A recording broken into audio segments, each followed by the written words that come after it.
Hi everyone, welcome to Study Spring. और ये polity MCQs का जो सेशन है अपना, जिसमें हम लोग चैप्टर वाइज जितने भी इम्पोर्टेंट एमसीक्यूज है ज्योग्राफी के उसको कवर कर रहे हैं। तो आज हम लोग भूकंप जो है, जो अर्थक्वेक होता है उससे रिलेटेड जो भी इम्पोर्टेंट एमसीक्यूज है जो एग्जाम में टू द पॉइंट आते हैं उसी को कवर करने वाले हैं। बट बिफोर टू बिगिन, अगर आपने चैनल को सब्सक्राइब नहीं किया है तो आप चैनल को सब्सक्राइब कीजिए और वीडियोज को जितना हो सके शेयर कीजिए, क्योंकि अभी इस चैनल को आपके सपोर्ट की ज़रूरत है। और इस सारे जो पीडीएफ है इसको आप डाउनलोड कर सकते हैं हमारे टेलीग्राम चैनल स्टडी स्प्रिंग से। साथ ही आप वहाँ पे क्विजेज का मजा ले सकते हैं जो फ्री ऑफ कॉस्ट है। तो चलते हैं अपने एमसीक्यूज के तरफ। पहला क्वेश्चन है आपका, भूकंप के उत्पत्ति केंद्र कहलाता है। इसमें हम इतने छोटे छोटे चीज आपको बताएंगे जिसको जानना आपको बहुत ज्यादा जरूरी होगा। तो हम लोग अभी वैसे ही छोटे छोटे चीज को देखेंगे यहाँ पे जो हम लोगों के लिए इम्पोर्टेंट है। तो अगर सपोज दैट ये आपने देखा, ये एक भूकंप का केंद्र होगा, ठीक है। ये सपोज दैट यहाँ का जो है ये पार्ट, ये क्या कहलाएगा, ठीक है। तो इसको हम लोग बोलते हैं, इसको हम लोग बोलते हैं उत्पत्ति केंद्र, ठीक है। भूकंप का उत्पत्ति केंद्र जो है वो, ये जो है वो आपका कहलाता है उत्पत्ति केंद्र, ठीक है। ये इससे डिफिकल्ट टाइप के क्वेश्चन आपसे पूछे जाएंगे। यहाँ से आपका उत्पत्ति केंद्र नहीं बल्कि भूकंप का केंद्र पूछा जाएगा। ये उत्पत्ति इसमें नहीं जोड़ा जाएगा, केवल केंद्र पूछेगा और उससे पूछेगा कि इसको क्या बोला जाता है, उत्पत्ति केंद्र। ज्यादातर लोग कंफ्यूज में आते हैं कि अधिकेंद्र इसको बोलेंगे, लेकिन ऐसा नहीं होता है। यहाँ से डायरेक्ट जो लंबवत रेखा 90 डिग्री पे जाएगी और ये जो सरफेस पे पार्ट आएगा इसी को हम लोग अधिकेंद्र बोलते हैं। तो यहाँ पे कंफ्यूज नहीं होना है, उसको हम लोग उत्पत्ति केंद्र ही बोलते हैं। भूकंप का जो केंद्र होता है उसको हम लोग उत्पत्ति केंद्र बोलते हैं। नेक्स्ट क्वेश्चन देख लेते हैं हम लोग, भूकंप का अधिकेंद्र किसको कहा जाता है। यही यहाँ से क्वेश्चन आपके लिए फंसना स्टार्ट होगा। ये पॉइंट है आपका, ठीक है। इसमें अधिकेंद्र किसको कहा जाएगा, ये तो उत्पत्ति केंद्र हो गया। यहाँ से 90 डिग्री ऊपर जाइएगा आप 90 डिग्री के कोण के साथ, तो सरफेस पे जो पार्ट बन करके आता है उसी को हम लोग बोलते हैं कि वही है इसका अधिकेंद्र, जिसको हम लोग इपी सेंटर बोलते हैं, ठीक है। और यहीं पे भूकंप सबसे पहले महसूस किया जाता है। ये आपका रहा। नेक्स्ट देखते हैं हम लोग, भूकंप विज्ञान क्या कहलाता है। बहुत बहुत सिंपल क्वेश्चन है। एसएससी और आपका एसएससी हो गया, एमटीएस हो गया, रेलवे हो गया, ये सारे जो एग्जाम है इसमें ये सब क्वेश्चन डायरेक्ट पूछे जाते हैं। कभी कभी तो सीएपीएफ सीडीएस वगैरह में भी इससे रिलेटेड क्वेश्चन कुछ आ जाते हैं जो टू द पॉइंट आते हैं। तो इसको हम लोग सिस्मोलॉजी बोलते हैं, ठीक है। भूकंप विज्ञान को सिस्मोलॉजी कहा जाता है। बाकी नेक्स्ट देखते हैं हम लोग, सिस्मोग्राफ द्वारा क्या मापा जाता है। तो सिस्मोलॉजी उसको बोल दिया जाता है विज्ञान को। लॉजी का मतलब ही होता है, लॉजी का मतलब ही होता है विज्ञान, ठीक है। लॉजी का मतलब होता है विज्ञान। और सिस्मोग्राफ, ठीक है, सिस्मोग्राफ जो होता है इससे क्या मापा जाता है। तो भूकंप की जो लहर होती है, भूकंप की लहर होती है पी, एस और एल। ये तीनों अलग अलग लहरें हैं जिससे रिलेटेड हम एमसीक्यूज अभी तुरंत कवर करने वाले हैं। तो जो सिस्मोग्राफ होता है उससे हम लोग भूकंपीय लहर को मापते हैं, ठीक है। भूकंपीय लहर को, ये दोनों डिफरेंट है, अलग अलग चीज है, दोनों के ऊपर ध्यान देना है। नोटबुक में आप नोट डाउन करते चलिएगा, क्योंकि यहाँ पे जो भी सेशन करवाए जाते हैं फ्री ऑफ कॉस्ट है। इसका मतलब ये नहीं कि वैल्यूएबल नहीं है, ये वही कंटेंट है जो हम कहीं पे पेड कोर्स में आपको देते थे, लेकिन यहाँ पे हम आपको फ्री में देते हैं। नेक्स्ट देखते हैं हम लोग, रिचर स्केल के द्वारा क्या मापा जाता है। कहीं कहीं आपको रिक्टर स्केल भी लिखा मिलेगा। तो यहाँ वहां पे तो आप भूकंपीय तरंग को माप रहे थे सिस्मोग्राफ से, और यहाँ पे भूकंपीय ऊर्जा को मापिएगा। वहां से आप जो पी, एस और एल तरंग को माप रहे थे और यहाँ से इसके ऊर्जा को माप रहे हैं कि कितना पावर का आया हुआ था, ठीक है। ये चीज है, रिचर स्केल से इसके पावर को मापा जाता है, ऊर्जा को मापा जाता है, ठीक है। नेक्स्ट देखते हैं हम लोग, निम्न में कौन भूकंप के कारण नहीं हो सकते हैं। तो भूकंप के कारण ज्वालामुखी की क्रिया होती है। ज्वालामुखी उद्गार जब होता है, ठीक है, ज्वालामुखी एक बार जब ब्लास्ट करता है, यहाँ से ज्वालामुखी से रिलेटेड जो एमसीक्यूज देखे हैं उसमें आपने देखा होगा, ये यहाँ से लावा निकलते ही ब्लास्ट करता है, ठीक है। तो इस सिचुएशन में क्या होगा कि जो है वो भूकंप आ सकते हैं। नीचे जो प्लेट्स हैं इसके टकराने से या खिसकने से भूकंप आते हैं। और पृथ्वी का अपने अक्ष पे घूर्णन करने से, ठीक है, पृथ्वी का अपने अक्ष पे घूर्णन करने से भी, ठीक है, अपने अक्ष पे घूर्णन करने से भी भूकंप आता है। लेकिन दावानल जो आग लगता है, बहुत जंगल में जो आग लगता है, उसके कारण भूकंप कभी नहीं आते हैं। तो ये इसका ऑप्शन गलत हो जाएगा। नेक्स्ट देखते हैं हम लोग, निम्न में कौन सा कथन पी तरंगों के बारे में सत्य है? बहुत इंपॉर्टेंट है। इसमें पहला ही आपका ऑप्शन है कि ये एक अनुदैर्ध्य तरंग है। ठीक है, ये सपोज दैट ऐसे है और ये जो चलता है ये वो पूरी तरीके से ऐसे ऐसे होकर के चलता है, इसमें कोई उफान नहीं होता है। तो इसी का मतलब अनुदैर्ध्य तरंग है। तो ये अनुदैर्ध्य तरंग भी है। साथ ही इसमें ये पावर होता है कि ये ठोस, द्रव्य और गैस तीनों में चल सकता है। और इसका जो वेव होता है, इसका जो वेग है वो 8 किलोमीटर प्रति सेकेंड है। सोच करके देखिए क्या स्पीड होता होगा इसका।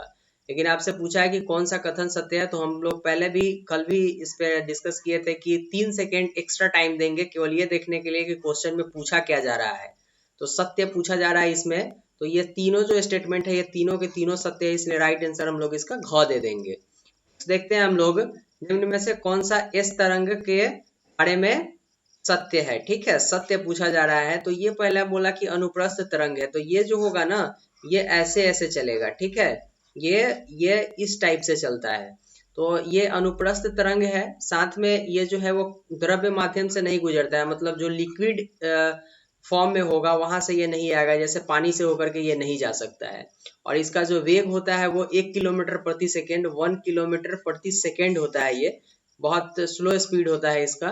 तो इसलिए अगर हम लोग देखें तो मैंने जान करके इस सारे को यहाँ पे पुट कर दिया है सभी में, क्योंकि एग्जाम में जब भी क्वेश्चन पूछे तो आपको कंफ्यूज नहीं होना है कि अब इसमें से क्या याद करें। ठीक है, तो एमसीक्यू सॉल्व करते वक्त हम इस चीज का ध्यान रखते हैं कि जो बेसिक चीजें पूछे जाती हैं उस सारे को मैं मेंशन कर दूं कि आपको ज्यादा प्रॉब्लम नहीं हो राइट ऑप्शन को पुट करने में। और बाकी सेम चीज एल तरंग में है। ये एल जो तरंग है ये सबसे भयंकर तरंग होता है और ये जो है पूरे तहस नहस करने वाला तरंग होता है, पूरे पृथ्वी को बर्बाद कर सकता है, ये ऐसा तरंग होता है। तो ये सबसे बड़ी बात क्या होती है कि ये जो है ना ये यहाँ से ये तो आपका आ गया ईपी सेंटर। ईपी सेंटर ये हो गया आपका, ये हो गया केंद्र भूकंप का। और ये इस सरफेस पे चलता है। ठीक है, ये सरफेस पे, और ये ठोस, द्रव्य और गैस तीनों में चलता है। लेकिन इसकी खासियत क्या होती है, ये पूरे अंदर तक आ सकता है। ठीक है, और इसका वेग जो होता है 1.5 किलोमीटर से लेकर के 3 किलोमीटर प्रति सेकेंड होता है। ठीक है, लेकिन ये जो जब चलता है तो ये उबड़ खाबड़ आड़े खारे रास्तों में होकर के चलता है, इसलिए ये सबसे ज्यादा घातक होता है पृथ्वी के लिए। तो इसलिए सबसे खतरनाक तरंग जो होता है वो एल तरंग होता है। राइट आंसर आप लोग इसमें घ दे दीजिएगा।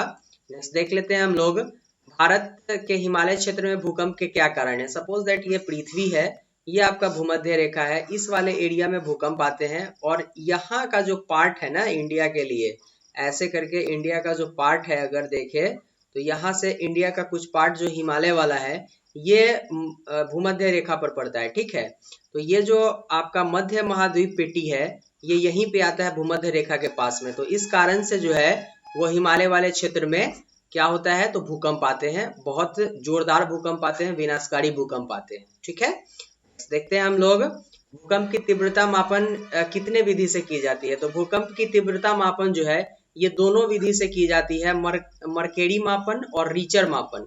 इसमें क्या होता है कि इसमें जो मापन होता है वो 12 पॉइंट पे आता है और इसका जो मापन होता है वो केवल 9 पॉइंट पे आता है। ठीक है, हर एक का अपना अपना तरीका है कि 12 पॉइंट तक जाने पे ये विनाशकारी होगा, ये पूरे 9 पॉइंट पर जाने पर विनाशकारी होगा। बाकी इससे कम जो भी होगा ये थोड़ा सा उसके हिसाब से रहता है, जो हम आपको डेटा अवेलेबल करवाएंगे जब चैप्टर क्लियर किया जाएगा। ठीक है, डिटेल जो क्लासेस चलेंगे उसमें।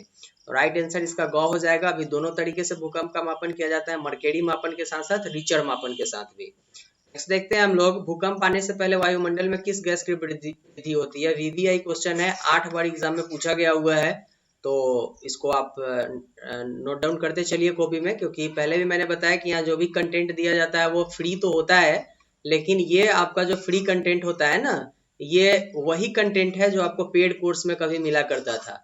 तो इसको आप ऐसा नहीं समझिए कि आपके लिए वैल्यूएबल नहीं है, इसका आप इज्जत कीजिए और नोट डाउन करते चलिए।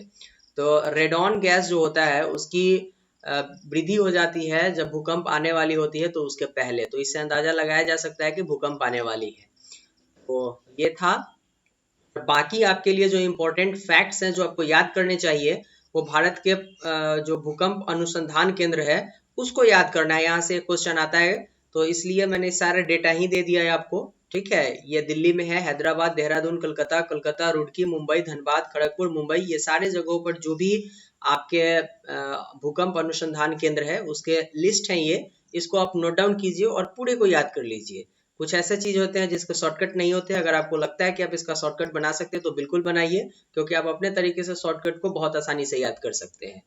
बाकी भारत में जो भी बड़े बड़े भूकंप आए हैं उसके डेटा भी मैंने आपको यहाँ पे शो कर दिए हैं, जो आपके लिए वीवीआई है। ये जानना जरूरी है आपके जनरल नॉलेज को बूस्ट अप करने के लिए।